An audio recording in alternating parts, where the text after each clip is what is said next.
और यहां अल्लाह ताला कहता नमाज कायम करो। फजर की नमाज को उसके वक्त पर पढ़ना है। कभी आंख लग गई कोई बात नहीं, जब आंख खोले तब पढ़ लो, जब आंख खोले तब पढ़ लो। लेकिन कभी रोजाना का ये मामूल नहीं बनाया जा सकता है।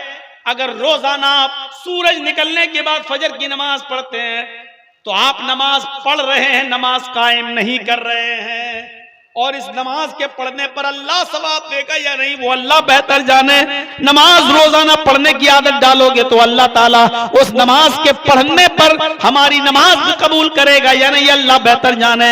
अल्लाह ने हुक्म तो दिया नमाज कायम करने का, नमाज कायम करो, उसके वक्त पर पढ़ो। हजरत अनस रज़ियल्लाहु ताला अन्हु जिन्होंने लंबी उम्र पाई, अबू बकर का जमाना भी पाया, उमर का जमाना भी पाया, उस्मान का जमाना भी पाया, अली का जमाना भी पाया, उमर इब्ने अब्दुल अजीज के दौर में ये जिंदा है। और उमर इब्ने अब्दुल अजीज जब नमाज पढ़ाते थे तो ये उनके पीछे नमाज पढ़ने चले जाते थे। लेकिन कभी कभी उस मस्जिद में ये पहले नमाज पढ़ लिया करते थे। हजरत अनस पहले नमाज पढ़ के चले आया करते थे। लोगों ने शिकायत की अमीरुल मोमिनीन अनस कभी तो आपके पीछे नमाज पढ़ते हैं और कभी पहले पढ़ के चले जाते हैं, आपके पीछे नहीं पढ़ते। ये हमें लगता है कोई फितना खड़ा करना चाहते हैं, पहले नमाज पढ़ के चले जाते हैं, आपके पीछे नहीं पढ़ते। बुलाया गया हजरत अनस को, क्या तुम जमात में इंतशार पैदा करना चाहते हो? क्या तुम जमात में इख्तिलाफ डालना चाहते हो? क्या तुम जमात में लड़ाई और झगड़ा करना चाहते हो? क्या तुम अपनी कौम को दो हिस्सों में बांटना चाहते हो? कहा मैंने क्या किया? कहा सुना है कभी कभी तो तुम मेरे पीछे नमाज पढ़ लेते हो और ज्यादातर तुम पहले नमाज पढ़ के चले जाते हो और मेरे पीछे नमाज नहीं पढ़ते। हजरत अनस कहते हैं बिल्कुल सही कहा है आपने, आए खलीफतुल मोमिनीन, कभी मैं आपके पीछे नमाज पढ़ लेता हूं और अक्सर दिनों में मैं पहले नमाज पढ़ के चला जाता हूं, आपके पीछे नमाज नहीं पढ़ता। पूछा क्यों? उसी की तो वजाहत चाहिए मुझे, उसी को तो क्लियर करो।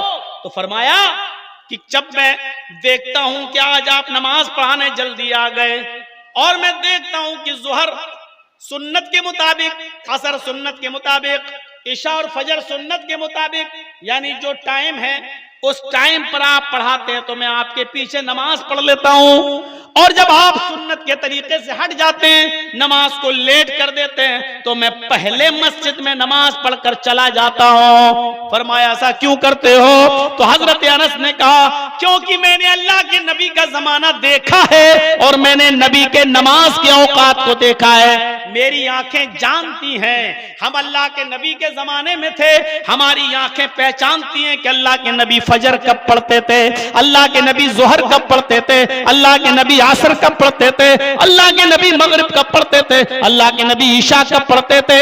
मेरी आंखों ने मोहम्मद रसूलुल्लाह की नमाज के औकात को देखा है। जब आप नबी के तौर तरीके पर और नबी के वक्त पर नमाज पढ़ते हैं तो मैं आपके पीछे नमाज पढ़ लेता हूं, और जब आप नबी के तरीके से हट जाते हैं और नमाज में लेट करते हैं तो फिर मैं आपके पीछे नमाज नहीं पढ़ता, फिर मैं आपके पीछे नमाज अदा नहीं करता। देखा, जो लोग जोहर की नमाज को 1:30 बजे और 1:45 बजे पढ़ते हैं वो जरा अपने गरीबानों में झांके। जो असर की अजान टाइम हो रहा है 2:30 बजे और जो 4 बजे पढ़ते हैं वो लोग जरा सोचें। हजरत अनस ने कहा, मुस्नद अहमद की रिवायत तक खोल कर देख लो, छठी जल्द में कहा जब आप नबी के टाइम पर नमाज पढ़ते हैं तो मैं आपके पीछे पढ़ लेता हूं, और जब आप लेट करते हैं तो मैं पहले पढ़ के चला जाता हूं, क्योंकि मेरी आंखों ने नबी की नमाज के औकात को देखा है, मेरी आंखें नबी की नमाज के टाइम को पहचानती हैं। नमाज पढ़ना नहीं बताया है अल्लाह ताला ने, नमाज को टाइम पर पढ़ना बताया है। और पूछा अल्लाह के रसूल से सहाबा ने, अय्यु ज़म्बि अफ़ज़लु या रसूल अल्लाह, अल्लाह के नबी सबसे अच्छा और अफजल अमल कौन सा है? तो अल्लाह के नबी फरमाते हैं अस्सलातु लिवक्तिहा, नमाज को उसके वक्त पर पढ़ना सबसे अच्छा अमल है। नमाज को उसके वक्त पर पढ़िए। नमाज वक्त पर फर्ज की गई है, यह है नमाज का कायम करना। जन्नत के अर्श के साये में कौन होगा? सबअतुन युज़िल्लुहुमुल्लाहु फी ज़िल्लिही यौम ला ज़िल्ला इल्ला ज़िल्लुहु इमामुन आदिल वशाबुन नशअ फी इबादतिल्लाह व रजुलुन क़ल्बुहु मुअल्लकुन फिल मसाजिद। 7 आदमी जो अर्श के साए में होंगे कयामत के दिन, और अल्लाह के अर्श के साए के अलावा कोई साया ना होगा। उनमें अल्लाह के नबी फरमाते हैं पहला इंसान कौन होगा? इमामुन आदिल, अदलो इंसाफ करने वाला अमीर, अदलो इंसाफ करने वाला हाकिम, जो अपनी आवाम अपनी रियाया के साथ अदलो इंसाफ करता होगा। अदलो इंसाफ करने वाला बाप जो अपनी तमाम औलादों के दरमियान अदलो इंसाफ करता होगा। ये नहीं चलेगा मेरे बड़े बेटे ने ज्यादा खिदमत की तो बड़े बेटे को ज्यादा जमीन दे दो, मेरे छोटे बेटे ने कम खिदमत की मुझे पूछता नहीं तो इसको कम हिस्सा दे दो, जिसने मेरी ज्यादा खातिर मदारात की उसको हम ज्यादा दे दें, और जिसने कम की उसको हम कम कर दें। जहां अदलो इंसाफ का पलड़ा खराब हुआ, जहां अदलो इंसाफ में कमी हुई, इस बाप की नमाजें इसके मुंह पे मार दी जाएंगी। और कयामत के दिन अल्लाह अपना हक माफ कर सकता है, लेकिन बंदे का हक मारोगे तो अल्लाह माफ नहीं करेगा। ये याद रखना, ये याद रखना।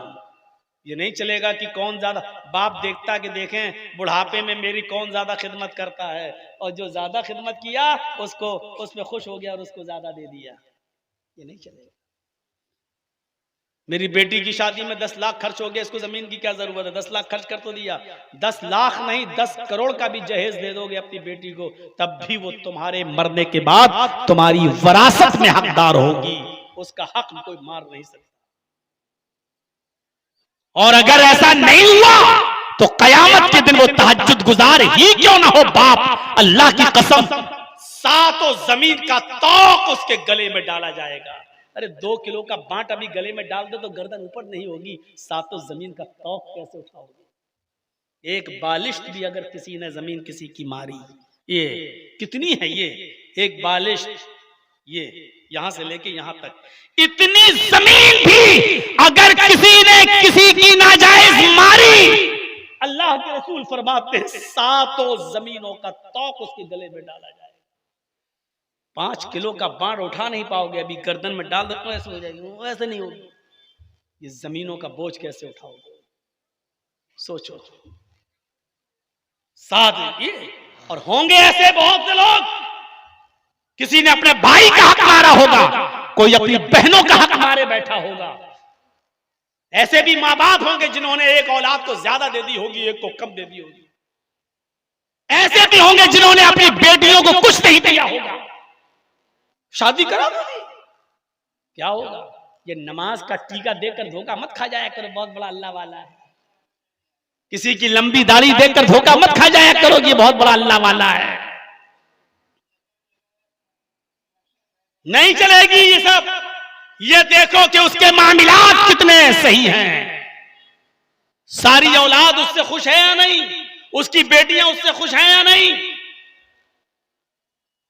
हमारे यहाँ रमजान का महीना था इटावा में, और हम मस्जिद के अंदर वुजू बना रहे थे। रमजान में जुमेरात का दिन था, तो एक लड़का मेरे बगल में वुजू बना रहा था, बड़ा आदमी था, लड़का का मतलब आदमी,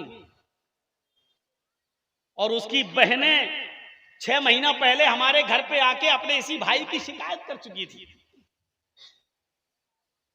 और वो हमसे मसला पूछने लगा रोजे की हालत में, और वुजू बना रहे हैं मस्जिद में, जो टोटियां होती हैं तो उसमें हम वुजू बना रहे हैं। तो वो ऐसे कुल्ला उल्ला करने के बाद कहता है मौलाना एक मसला बता दीजिए। हमने कहा जी बोलो। कि ये कुल्ला करते हैं जो रोजे की हालत में ऐसे पानी फेंक देते हैं, तो जबान में थोड़ा पानी तो चिपक ही जाता है। ये भाई पानी हमने कुल्ला किया तो थोड़ा सा जो पानी जबान में चिपक गया, और अगर ये हलक के नीचे चला जाए तो क्या रोजे में फर्क पड़ेगा? गौर कीजिए, बज़ाहिर कितना मुत्तकी लग रहा है, कितना परहेजगार लग रहा है। रोजे में हमने कुल्ला की, और कुल्ला करेंगे ही, कोई वजू बनाएंगे तो कुल्ला करेंगे नहीं। अब जाहिर है कि कुल्ला जब करेंगे तो कोई आदमी ऐसे तो नहीं करेगा ना, दांतों से रगड़ रगड़ के पानी तो नहीं फेंकेगा ना। तो अब जो पानी जबान में लग गया, अगर वो थूक के साथ निकलकर वो पानी भी हलक में चला जाए तो उससे रोजे पर कोई फर्क नहीं पड़ता। ये सही हदीस है, ना उस पर हमारा मुआवजा होगा। कुल्ला करने का हुक्म दिया, हमने कुल्ला किया, हाँ मुंह का पानी हलक के नीचे हमने नहीं उतारा, लेकिन अब जबान में जो चिपक गया वो हलक में चला जाए, या थूक हमने निकल लिया वो, उस पर कोई फर्क नहीं है। तो वो पूछ रहा है कि रोजे पे कोई फर्क पड़ेगा? मैंने कहा बेटा आज जुमरात है, कल जुमा है, मैं खुतबा यहीं दूंगा शाही जामा मस्जिद में इटावा में, ये मसला कल बताऊंगा। दूसरे दिन वो नहा धो के अगली सब में पहले बैठा है आके कि आज मौलाना बताएंगे। तो हमने 20 मिनट तो इधर उधर की तकी रोजे की फजीलत पर बयान करके आगे बढ़ाई बात। कहा कि कल एक साहब ने मसला पूछा, मैंने नाम नहीं लिया, मैंने कहा कल एक साहब ने मसला पूछा। भैया तुम ही तकरीर कर लो या हमें करने दो।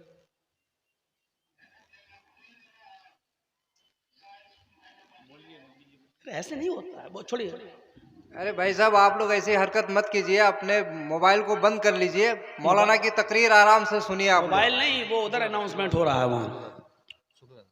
तो मैंने उसको कहा कि कल एक साहब ने मसला पूछा, मसला अच्छा पूछा। मैंने कहा उसने पूछा कि हलक जो जबान में पानी चिपक जाता है, अगर वो हलक के अंदर चला जाए तो उस पर रोजा टूटता है या नहीं? रोजे पे कोई फर्क तो नहीं पड़ता है। मैंने कहा सुनो, अपने रोजे की इतनी हिफाजत करने वाले लोग भी इस दुनिया में मौजूद हैं, लेकिन अफसोस ये है कि ये मसला वो पूछता है जिसने अपनी बहन का हक मार के खा लिया है और बहन को यारो मददगार छोड़ दिया है। अपनी बहन के हक को मारकर अपनी जमीन में उसने मिला लिया है। अपनी बहनों का हक मारने वाले ये मसला पूछते हैं हमसे कि रोजे पे कोई फर्क पड़ता है कि नहीं पड़ता है। अब उसका सर नीचे। लेकिन अच्छा हुआ कि कोई हमें नाम बताना ही नहीं था, ना उसको रुस्वा करना था, एक एहसास दिलाना मकसद था।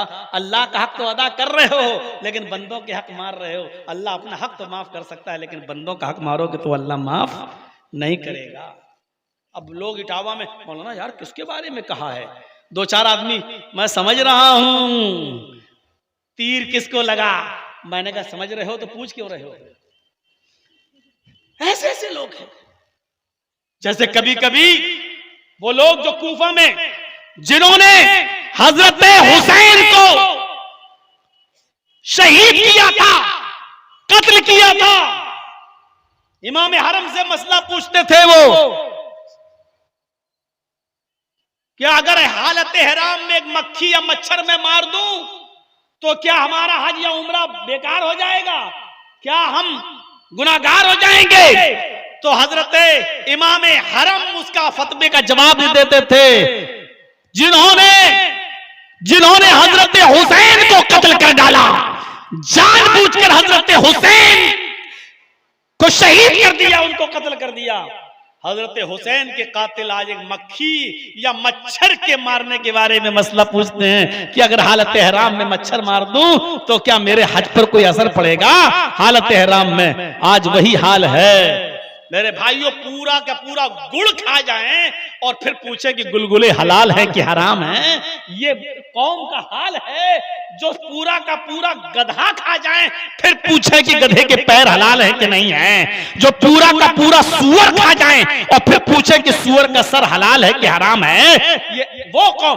हम फिर वहीं पर आना चाहते हैं मेरे भाइयों कि अल्लाह अपना हक माफ कर सकता है, लेकिन अपनी औलाद का या अल्लाह के बंदों का हक मारोगे तो अल्लाह माफ नहीं करेगा। नमाज कायम है और नमाज कोई जुल्म नहीं है। दुनिया में जितने भी नबी, जितने भी पैगंबर इस दुनिया में आए, अल्लाह रब्बुल आलमीन ने हर एक नबी पर नमाज फर्ज की थी। कोई एक नबी बता दो जो इस दुनिया में आया और उस पर नमाज फर्ज नहीं। हमारे ऊपर भी नमाज फर्ज है।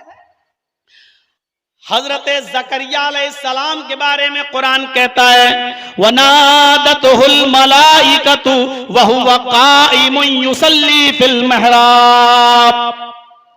फरिश्तों को हमने भेजा कि जाओ ज़करिया के पास, और जब फरिश्ते जमीन पर आए उन्होंने ज़करिया को पुकारा।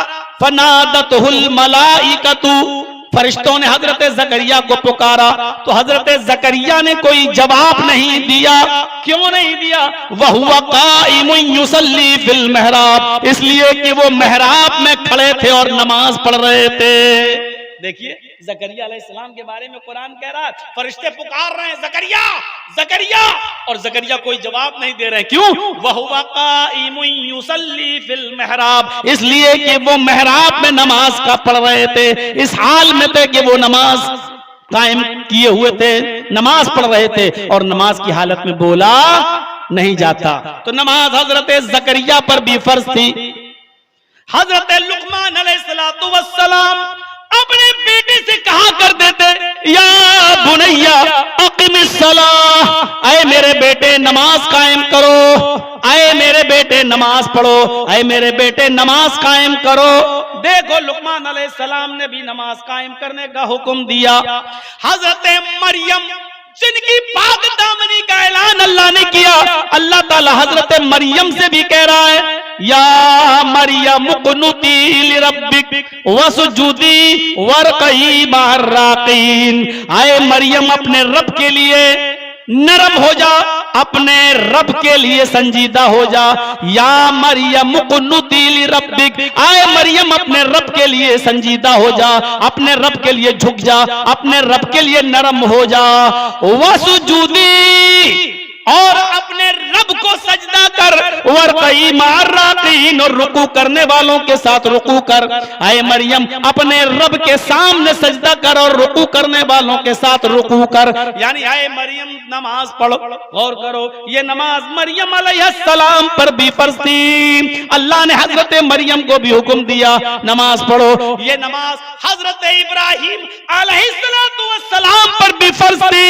हजरत इब्राहिम अलैहिस्सलाम ने जब हाजरा को और दूध पीते छोटे इस बच्चे इस्माइल को जब बेआबो गयाबादी में छोड़ा, जब मैदाने मीना में छोड़ा, जब बिल्कुल सुनसान जंगल में छोड़ा और छोड़ के आगे निकल गए, तो अल्लाह रब्बुल आलमीन से यूं दुआ की, रब्बना इन्नी अस्कंतु मिन ज़ुर्रियती बिवादिन गैरि ज़ी ज़रा इंद बैतिकल मुहर्रम रब्बना लियुकीमुस सलाह। ऐ हमारे परवरदिगार, ऐ हमारे रब, हमने अपनी आलो औलाद को, हमने अपनी ज़ुर्रियत को, हमने अपने बीवी बच्चों को, ऐ अल्लाह एक सुनसान जगह पर, एक बेआबो गयाबादी के पास मैंने छोड़ा है। ऐ अल्लाह मैंने हाजरा को और अपने बेटे इस्माइल को उस बियाबान जंगल में छोड़ दिया है तेरे भरोसे पर। ऐ हमारे रब, हमने उस जगह इसलिए छोड़ा है लियुकीमुस सलाह, ताकि वो नमाज कायम करें, ताकि वो नमाज कायम करें। कहीं नहीं आ रहा नमाज पढ़ें, ताकि वो नमाज कायम करें, ताकि वो नमाज, हम लोग आम मुहावरे में जो बोलते चले आ रहे हैं, सुनते चले आ रहे हैं, नमाज पढ़ो पढ़ो, इसलिए कह देते हैं पढ़ो। अब जबानों पे वही आ गया पढ़ो, वरना नमाज कायम करने का हुक्म है। रब्बना लियुकीमुस सलाह, ऐ हमारे रब, हमने उस जगह इसलिए छोड़ा ताकि वो नमाज कायम करें। देखिए इब्राहिम अलैहिस्सलाम पर भी नमाज फर्ज थी। हजरत इब्राहिम यो दुआ भी मांगा करते थे, रब्बि जअल्नी मुकीमस सलाति व मिन ज़ुर्रियती रब्बना व तक़ब्बल दुआ। ऐ हमारे रब, मुझे और मेरी औलाद को नमाज कायम करने वाला बना दे, नमाज का पाबंद बना दे। रब्बि जअल्नी मुकीमस सलाह, ऐ अल्लाह मुझे नमाज का कायम करने वाला बना दे। व मिन ज़ुर्रियती, और मेरी औलाद को, मेरे बच्चों को, मेरे घर वालों को भी अल्लाह नमाजी बना दे।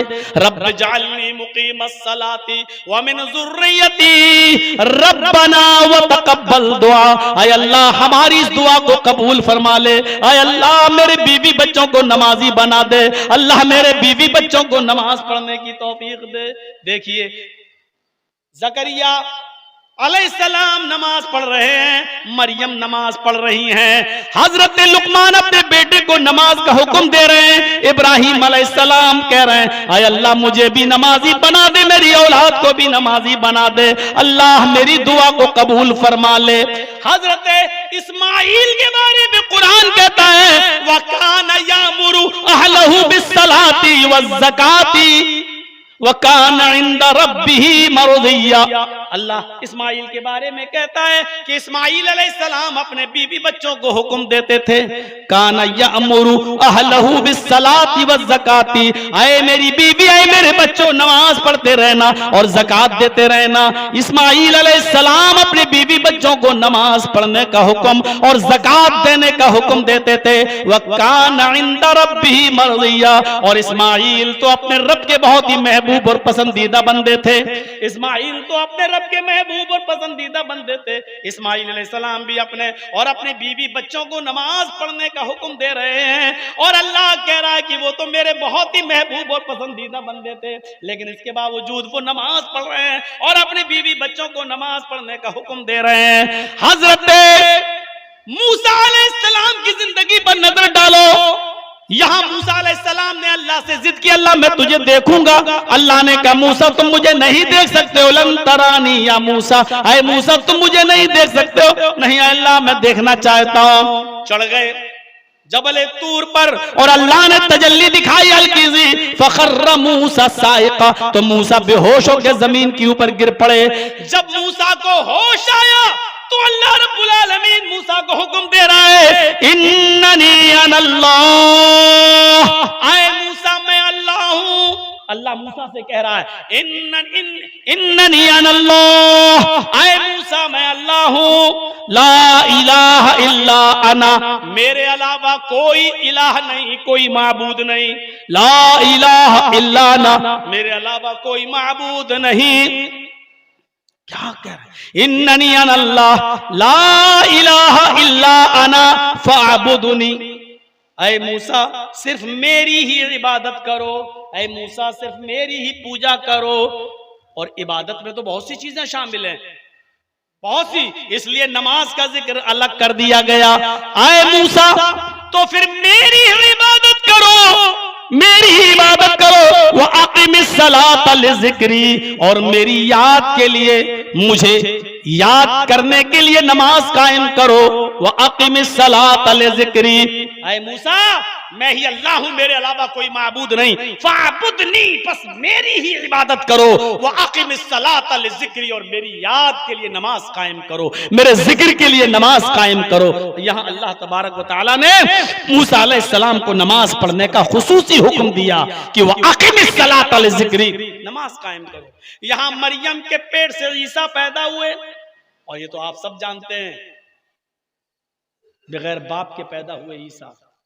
मरियम ने बगैर शौहर के बेटा पैदा किया, तो जाहिर है कि आवाजें तो उठना थी।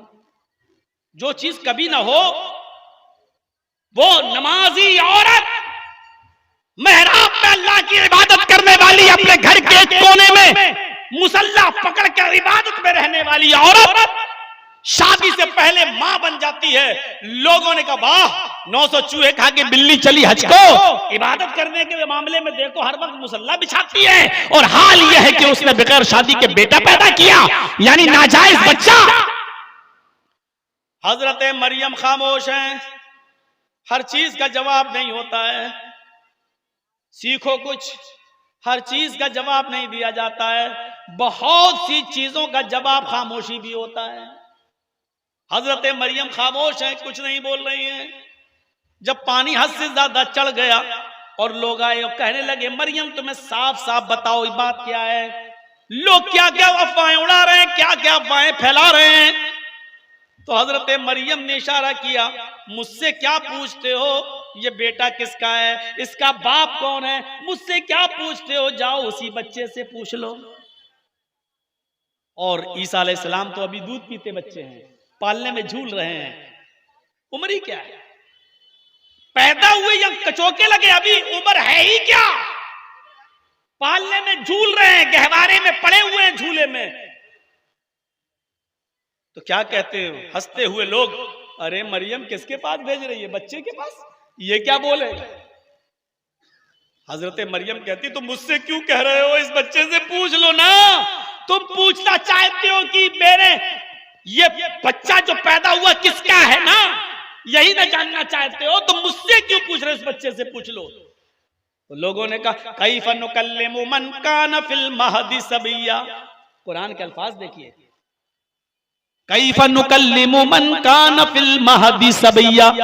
इस बच्चे से क्या पूछूं, अरे मरियम इस बच्चे से क्या पूछूं जो बोलना नहीं जानता है, जो अभी बच्चा है और पालने में झूल रहा है, गहवारे में पड़ा हुआ है।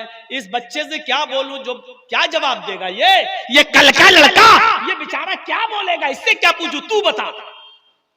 उधर ईसा सुन रहे हैं, छोटे से हैं, बच्चे हैं, दूध पीते बच्चे हैं, सुन रहे हैं, कौम के लोगों की बातें सुन रहे हैं। और जब कहा ये क्या बोलेगा, ये तो बच्चा है, अभी पालने में झूल रहा है, ये क्या बोलेगा, तो इस ईसा बोल पड़े, छोटा सा बच्चा बोल पड़ा। कुरान क्या कहता है, कुरान की आयतें सुन लो। आज की तरह कुरान की आयतों से और हदीसों से भरी हुई तकरीर मेरे भाइयों शायद आम जलसों में इस तरीके की नहीं होती है, ऐसी नहीं होती है। आज पूरी की पूरी तकरीर मुदल्लल सिर्फ किताबों सुन्नत पर मबनी है, जो मैंने आपके सामने पेश की है। वरना और तकरीरों में कभी इधर की, कभी वो वेदों की बातें, कभी उधर की बातें, कभी ये लोगों की फरमाइश पर, कभी मंत्र मंत्र, ये सब चलते हैं। लेकिन आज खालिस कुरान और हदीस पर मबनी ये तकरीर हमने आपके सामने रखी है। शायद समझ लो कि बारिश हो गई थी, उसकी वजह से ये मौजू मेरे जहन में आया कि चलो इसी पर बोला जाए। तो छोटा सा बच्चा बोल पड़ा। क्या कहा उस बच्चे ने? जब उन लोगों ने कहा कि ये क्या बोलेगा, ये तो झूले में पड़ा है, बच्चा है, क्या बोलेगा? इधर ईसा कहते इन्नी अब्दुल्लाह, कुरान की आयत है, ये तो बोल रहा है, कौन है? आवाज आई, सब लोग इधर, और ईसा क्या कह रहे हैं, छोटे से बच्चे क्या कह रहे हैं, इन्नी अब्दुल्लाह, मैं अल्लाह का बंदा हूं। इन्नी अब्दुल्लाह, मैं अल्लाह का बंदा हूं। अतानियल किताब वजालनी नबियन वजालनी मुबारकन ऐनमा कुन्तु व औसानी बिस्सलाति वज़्ज़काति मा दुमतु हय्या। कुरान की आयत पर रश करो। छोटा सा बच्चा बोलकर जवाब दे रहा है, इन्नी अब्दुल्लाह, मैं अल्लाह का बंदा हूं। मेरी माँ पर तोहमत लगाते हो, मेरे माँ पर इल्जाम लगा रहे हो, उस तरफ नहीं गए। सिर्फ मेरी आवाज, मेरे मुंह में जो जबान है, जो बोल रहा हूं, वो अल्लाह ने जो दी हमें, उसी से अंदाजा लगा लो। और सुनो, मेरी माँ ने कोई गलत काम नहीं किया, अल्लाह ने मुझे अपनी कुदरत कामिला से पैदा किया है। मेरा कोई पाप नहीं है, जो कुछ भी है मरियम मेरी माँ है और अल्लाह ने मुझे अपने हुक्म से पैदा किया है। इन्नी अब्दुल्लाह, मैं अल्लाह का बंदा हूं। अतानियल किताब, अल्लाह ने मुझे किताब दी है, यानी मैं जब नबी बनूंगा तो इंजील मुझे मिलेगी, यानी अल्लाह ने मुझे किताब से नवाजा है। वजालनी नबिया, और अल्लाह ने मुझे नबी बनाकर भेजा है। आए लोगों, एक ही आयत में कितनी बातें। लोगों, मैं अल्लाह का बंदा हूं। अतानियल किताब, अल्लाह ने मुझे इंजील से नवाजा, तो किताब दी है, यानी अल्लाह की तरफ से मुझे किताब मिलेगी। वजालनी नबियन, और अल्लाह ने मुझे नबी बनाकर भेजा है। वजालनी मुबारकन ऐनमा कुन्तु, और मैं जहां रहूंगा अल्लाह ने मेरे जरिए बरकत रखी है, मुझे मुबारक बनाया है, यानी मेरे जरिए हर जगह बरकत होगी। मैं जहां जाऊंगा वहां बरकत ही बरकत मेरे पीछा करेगी। मुझे अल्लाह ने बरकतों से नवाजा है, मैं जहां भी रहूंगा। वह औसानी बिस्सलाति वज़्ज़कात, यही मेरा मौजू है। वह औसानी बिस्सलाति वज़्ज़काति मा दुमतु हय्या, और मेरे रब ने मुझे हुक्म दिया है कि मैं जब तक जिंदा रहूं नमाज पढ़ता रहूं और ज़कात देता रहूं, नमाज पढ़ता रहूं और ज़कात देता रहूं। देख लीजिए नमाज, यहां पर छोटा सा बच्चा भी कह रहा है, दूध पीता बच्चा भी कह रहा है, जब मुझे नबी बनाकर अल्लाह भेजेगा, मुझे किताब देगा, मुझे बाबरकत बनाएगा, तो मुझे यह हुक्म भी देगा कि जब तक मैं जिंदा रहूं नमाज पढ़ता रहूं और ज़कात देता रहूं। ये नमाज कभी और किसी भी